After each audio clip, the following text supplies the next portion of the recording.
Olá pessoal, tudo bem com vocês? Meu nome é Bruno Vilas e hoje eu vou contar para vocês um caso criminal. Eu já vou lembrar vocês logo no começo, porque senão vocês esquecem depois. Se você não é inscrito no canal, já se inscreve e ativa o sininho para não perder as notificações dos próximos vídeos. Todas as semanas nós temos um caso novo por aqui. Se gostar do vídeo, não esquece de dar aquele like que ajuda muito o canal a crescer. E deixa também nos comentários sugestões de outros casos que eu posso estar trazendo aqui para vocês. A vida na idade infantil é bastante assustadora. Não para nós, é claro, mas você já parou para imaginar como é a vida de uma criança entre 1 e 10 anos de idade? A gente não se lembra muito desse período, mas todos concordamos que é uma fase de descobertas, onde tudo é novo e sem qualquer sentido. Tudo parece assustador e mais real do que na verdade é. Penso que esse seja o principal motivo pelo qual o apoio da família e amigos seja tão importante. Amparados por nossos pais e amigos próximos, nós vamos aos poucos reconhecendo e conquistando o mundo ao nosso redor.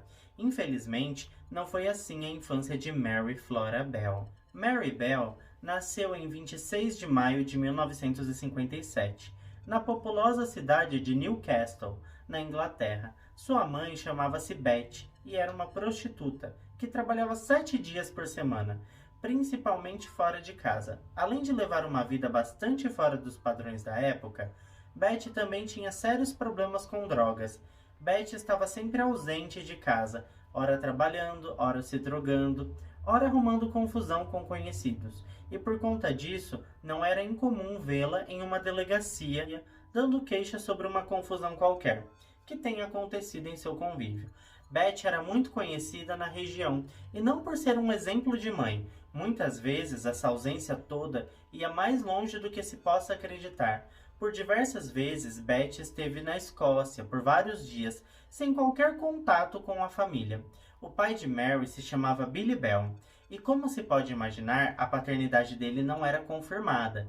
Mary mantinha um relacionamento amigável com o pai, muito mais que com a mãe. Bell era um alcoólatra, também conhecido pela comunidade. Aliás, era um velho conhecido da polícia local, porque estava sempre envolvido em confusões, brigas e pequenos roubos. A verdade é que nem Beth e muito menos Billy tinha tempo e disposição para acompanhar o crescimento de Mary Bell. A pequena garota se via no meio de uma mistura sórdida de crimes, prostituição, drogas e brigas, além da polícia batendo na porta de vez em quando. Beth teve sua primeira filha, Mary Bell, aos 17 anos de idade, e é óbvio que não estava em um estado mental saudável para cuidar de um bebê. Beth sofria de transtorno bipolar e por diversas vezes tentou matar Mary Bell enquanto ainda era um bebê. Quando Mary tinha poucos meses de idade, sua mãe a jogou da janela do segundo andar de um prédio. E em outra ocasião, Beth disse para os médicos no hospital que estava ali porque sua filha havia tomado seus medicamentos para a insônia e estava muito doente. Entretanto, várias testemunhas disseram ter visto Beth dar seus comprimidos para a pobre Mary, como se fossem balas. A mãe de Mary era completamente surtada. O mais surpreendente de tudo isso é que Beth era consciente de sua incapacidade de lidar com uma criança. Ela tentou deixar a menina com familiares para que eles criassem, mas eles não aceitaram a tarefa. Beth chegou a deixar Mary para a adoção, mas tudo sem sucesso. Mary cresceu no pobre vilarejo de Scotswood, onde muitos ainda estavam tentando se reerguer após a guerra. Eram tempos difíceis e muitos ali eram conhecidos por ser criminosos. A verdade é que as pessoas não tinham muita coisa e pequenos delitos se tornaram rotineiros na região. Mary e outras crianças do bairro viviam pelas ruas sem qualquer supervisão de adultos. As crianças brincavam até tarde da noite, pelas ruas, entrando e saindo de casas velhas, igrejas e qualquer buraco que coubesse uma criança.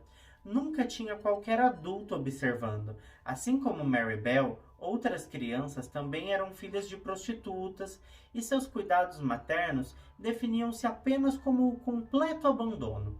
Os coleguinhas de Mary a descreviam como uma criança histérica e explosiva. Passavam poucos minutos de socialização para que a garota ficasse nervosa e agressiva. Jogos que envolviam competição transformavam Mary em uma figura irreconhecível. Quando Mary tinha entre 8 e 9 anos de idade, as meninas do bairro e da escola tinham medo dela. Nunca sabiam ao certo por quanto tempo Mary brincaria sem se irritar e parar a brincadeira abruptamente. Todos estavam bastante acostumados com o campo minado que era Mary. Assim que viam, as meninas fugiam em seus momentos de surto e raiva. Mary agarrava as pessoas pelo pescoço e apertava com força. Vários colegas da sala testemunharam esses momentos de fúria e entraram em pânico quando ela agarrou uma coleguinha pelo pescoço. Seus olhos estavam arregalados e ela apertava com tanto ódio que parecia que mataria a garotinha sufocada. A ação foi interrompida por um garoto mais velho, de outra turma. Mary era uma figura assustadora entre as meninas de sua idade. Os professores estavam cientes do péssimo comportamento de Mary. Frequentemente as crianças vinham até os professores se queixar de que ela estaria descontrolada e violenta. Ela apagava bituca de cigarro no rosto das outras crianças, dava socos e pontapés. Além de derrubar as crianças, muitas dessas agressões foram presenciadas pelos professores, que não se sabe por qual motivo não tomavam nenhuma atitude. A indiferença dos professores foi como um sinal verde para os ataques de Mary Bell. Em casa, Mary tinha uma melhor amiga, chamada Norma Bell. Elas eram vizinhas e Norma era 2 anos mais velha. Naquela época e local, eram comuns os nomes serem bastante parecidos. Embora Norma também fosse Bell, as duas não tinham qualquer parentesco. Norma tinha algum tipo de doença mental não diagnosticado, e isso a tornava um pouco mais lenta que Mary, de forma que Mary parecia dominá-la. Embora fosse 2 anos mais nova, Mary era muito mais esperta, extrovertida e persuasiva do que Norma, de maneira que tudo que Mary dissesse, Norma faria sem questionar. Se ela dissesse, pule dessa ponte que vai ser bom para você, Norma pularia. Norma era como um fantoche nas mãos de Mary. Em 11 de maio de 1968, Mary com 10 e Norma com 12 anos de idade pegaram uma criança local de 3 anos de idade e o levaram para comprar alguns doces. Cerca de 1 hora depois, o menino estava vagando pelas ruas da cidade, completamente desorientado e sangrando. A polícia foi acionada e chamaram uma ambulância para socorrer o menino. Apesar disso, nada foi feito com as garotas. No outro dia, uma moradora local esteve na delegacia, dizendo que Mary Bell teria tentado estrangular sua filha. Sua filha era Pauline Herman, e de acordo com o depoimento da mãe, Mary e Pauline estavam brincando em uma caixa de areia, quando de repente Mary surtou completamente e agarrou sua filha pela garganta, apertando com muita força. A polícia simplesmente não fez nada, absolutamente nada. Pauline e outras meninas ficaram aterrorizadas e passaram a evitar ainda mais Mary e Norma. O fato de a polícia ignorar os sinais de violência e agressividade incontroláveis de Mary Bell levou inevitável. 2 semanas depois, em 25 de maio de 1968, Martin Brown, de 4 anos, foi encontrado nos escombros de um edifício abandonado. Haviam muitos prédios e casas abandonadas por toda parte, e foi naquela tarde que encontraram o corpo de Martin. A mãe de Martin correu para o local e uma ambulância foi chamada. Num primeiro momento, todos acreditaram que teria sido um acidente. Martin foi levado para o hospital, mas chegou lá sem vida. As circunstâncias da morte deixaram a polícia em alerta. O fato de ele ter sido encontrado sozinho deixou as autoridades bastante intrigadas. Tudo isso culminou em várias hipóteses diferentes. Comprimidos de remédios encontrados pelo prédio poderiam sinalizar que o garoto havia consumido ao confundir com balas. Havia a hipótese dele ter caído da escada devido ao medo de altura, e neste caso alguém teria ajudado o garoto a subir. E seguindo essa linha de raciocínio, alguém estaria com ele tempo antes de ele cair. Por mais estranho que possa parecer, o médico legista não conseguiu determinar a causa da morte, e em 26 de maio foi determinado que Martin havia morrido de causas naturais, aos 4 anos de idade, o que parece totalmente estranho e sem sentido, uma criança de 4 anos morrer de causas naturais. No dia seguinte, Dona Mãe de Norma levou um baita susto ao ver Mary em cima de sua filha tentando sufocá-la, segurando em sua garganta com as 2 mãos. Ela correu até as meninas e rapidamente as separou. Ela não ficou pensando muito nisso. Naquele momento, parecia ser apenas um jogo que as duas estavam jogando, ou alguma atividade que saiu um pouco do controle. Ela não deu muita atenção para aquele episódio. Ela apenas advertiu as meninas para não brincarem assim, pois seria muito perigoso se machucassem. O que ela não sabia era o quanto aquilo era real e verdadeiro para Mary Bell. Ela não estava brincando, ela teria matado Norma se tivesse sido possível. Então, no dia seguinte, 27 de maio, a polícia foi chamada na creche local e foi noticiado que a creche tinha sido invadida no final de semana. Nada foi roubado do local, apenas deixaram muitos papéis e lixo por toda a parte. Parecia uma simulação de furto. Todavia, a polícia encontrou 4 pedaços de papel. Em um deles estava escrito: "Eu matei para poder voltar". Em outro papel haviam frases soltas que pareciam chamar a polícia. Já no terceiro estava escrito: "Nós matamos o Martin". E em seguida, um palavrão que não vou repetir aqui. Presumo que o palavrão estava direcionado à mídia ou à própria polícia. Tudo aquilo parecia ser uma confissão das mais intrigantes. A polícia descartou aquilo tudo, pois parecia ser uma bagunça qualquer. A polícia tinha outros casos reais para focar e não queriam se distrair com uma creche invadida e alguns papéis espalhados que não traziam nenhuma pista real. Por outro lado, Martin já tinha sido decretado morto por causas naturais. Seria tolice pensar em assassinato agora. Naquele mesmo dia, Mary foi para a escola e durante uma atividade de escrita e leitura, ela escreveu sobre o Martin. Escreveu sobre o corpo do garoto no prédio abandonado e uma multidão a espiar. Ela perguntou o que eles viam. Falaram que um menino havia morrido ali. Mary desenhou o homem que encontrou o corpo do garoto. Os professores só encontraram esse material algumas semanas após ela ter feito. A tia de Martin era babá de Norma, portanto Mary e Norma tiveram acesso à família de Martin.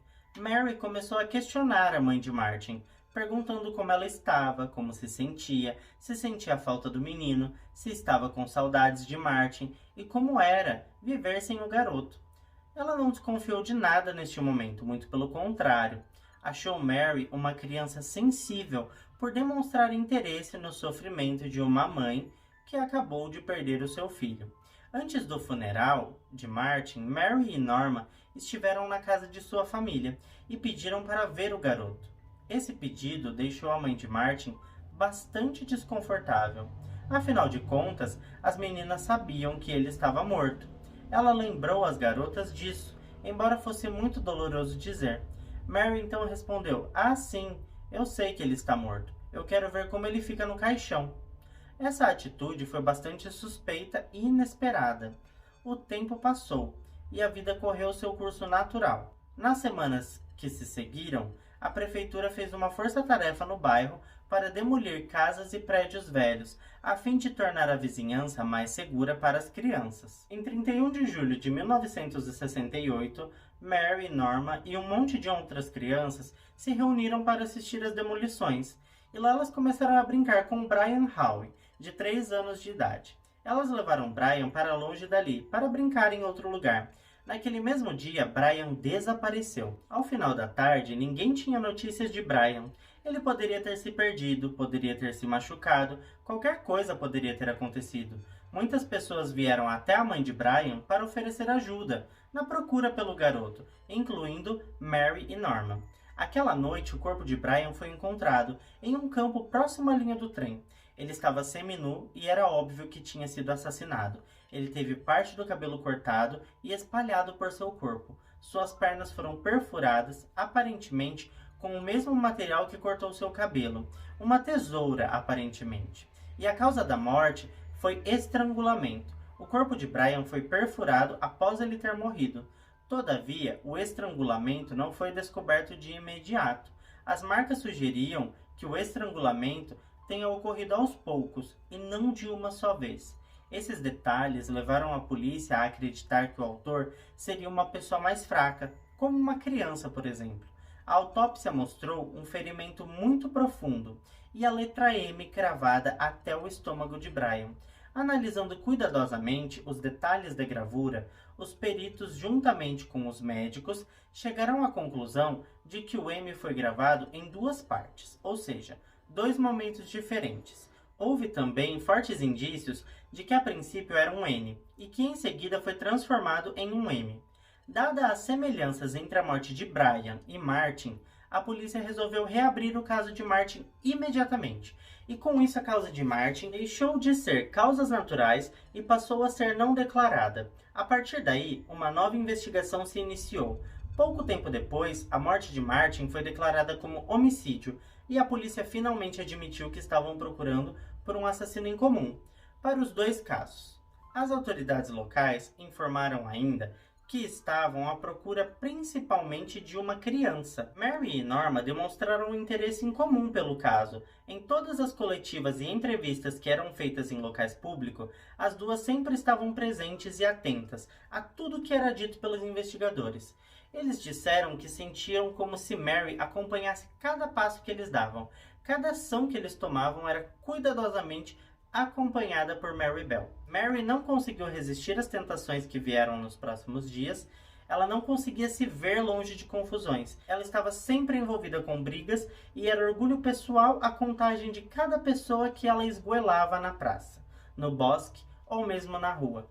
As pessoas começaram a ligar no departamento de polícia e sugerir que eles conversassem com Mary. A quantidade de pessoas falando os horrores que a garota fazia pelo bairro motivou a polícia a se deslocar até a casa de Mary, agora com 11 anos de idade.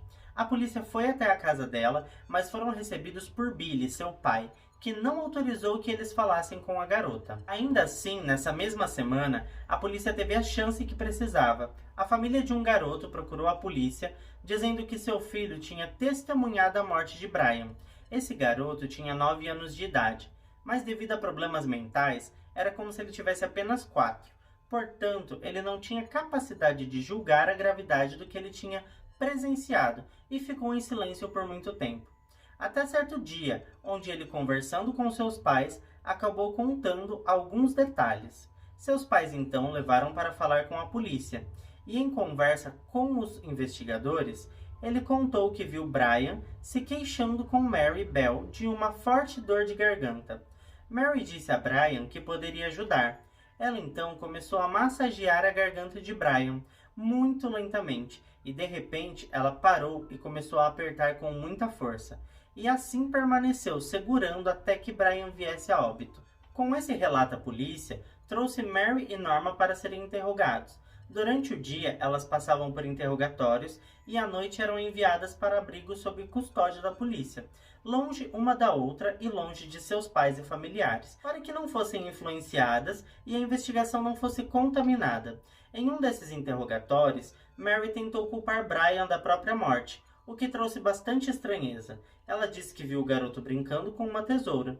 A polícia estranhou aquilo por 2 motivos. Primeiro, como Mary sabia que foi uma tesoura o objeto do crime?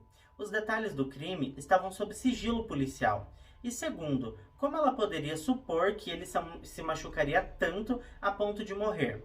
Os interrogatórios se intensificaram e as duas começaram a acusar uma a outra. A polícia então realizou buscas na escola primária onde as meninas estudavam e trouxeram seus cadernos e livros para comparar a caligrafia delas com a caligrafia dos papéis encontrados na creche no dia da invasão. E para surpresa dos policiais, a caligrafia nos papéis era idêntica à caligrafia de Mary Bell. Eles então começaram a vasculhar os materiais a fim de encontrar qualquer outra anormalidade. E eles acharam. Lembra que falamos sobre a história que Mary escreveu no dia da escrita e leitura?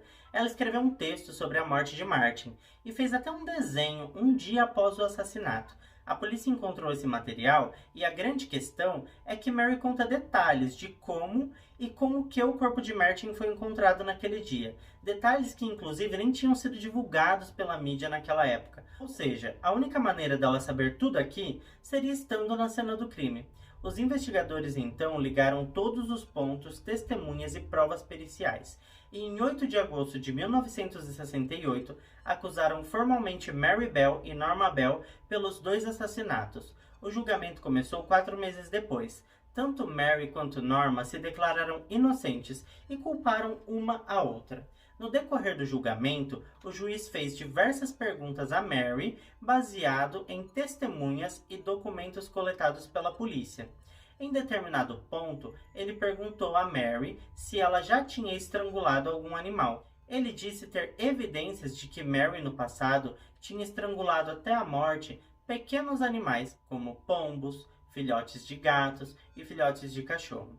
Nesse momento, Mary Bell desmoronou. Ela caiu em prantos e ficou inconsolável. O tribunal pediu que ela se acalmasse, mas foi em vão. A sessão teve que ser pausada e ficou mais que evidente aos profissionais presentes que Mary sofria de carência emocional humana básica. Ela fingia estar emocionada, mas era claro que não era natural. Era tudo teatral e completamente irreal. Em decorrência desse total falta de sentimentos por qualquer coisa viva, Mary foi submetida a diversos testes e sessões com psiquiatras diferentes, todos indicados pela corte britânica. Todos os resultados voltaram com o mesmo diagnóstico: Mary era uma psicopata. Norma Bell foi absolvida em ambos os crimes. A polícia acreditava que sua participação tinha sido mínima e que ela não tinha matado nenhum dos garotos. Norma era apenas uma testemunha que acompanhou a verdadeira assassina, dando apoio moral. Eles chegaram à conclusão de que Norma era apenas uma companhia manipulada por Mary Bell. Mary Bell foi considerada culpada, mas não de assassinato, e sim de homicídio culposo. Sob o fundamento de que ela tinha uma doença clínica, ela foi considerada uma psicopata e também porque tinha na época apenas 11 anos de idade. Ela precisaria ser tratada e não punida, pelo fato de ter apenas 11 anos. Mary não poderia ser internada em uma clínica psiquiátrica comum, portanto, ela foi enviada para um internato. Beth visitava a filha com frequência no internato. Mary sempre colocou a culpa em sua mãe. Certas vezes, ela escreveu uma carta para Beth pedindo que ela se entregasse à polícia e admitisse a responsabilidade por tudo. Mary acreditava, ou queria que as pessoas acreditassem, que sua infância tivesse sido muito traumática e por conta disso ela teria se tornado a pessoa que era.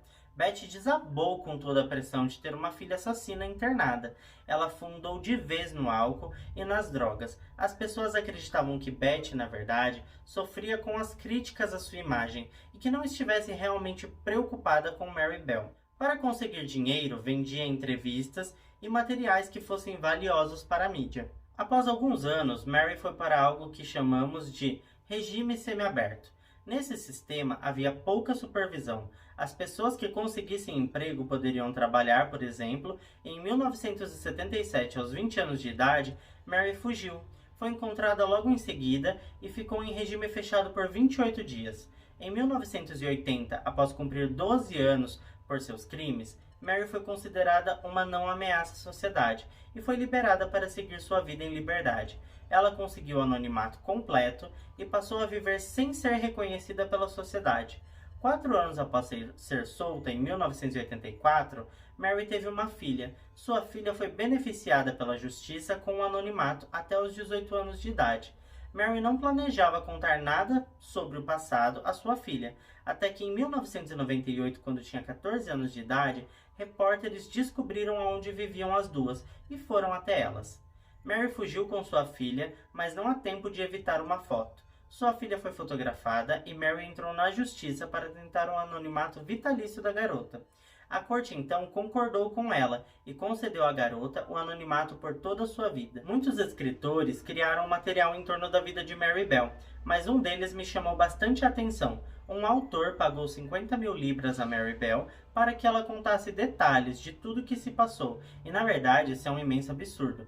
Ela matou 2 crianças inocentes, ganhou anonimato por toda a vida e ainda por cima pagaram 50 mil libras para ela contar como matou os meninos. Isso é chocante. Esse é mais um daqueles casos que eu acho um absurdo, porque é muito improvável a gente pensar que criança pode fazer esse tipo de maldade. Inclusive tem mais um vídeo no canal onde eu conto o caso do James Patrick Bulger. Eu vou deixar um card aqui em cima se você quiser ver. Ele também foi assassinado por 2 outras crianças. É um caso bastante chocante. Esse foi o vídeo de hoje, pessoal. Eu fico por aqui e até o próximo vídeo.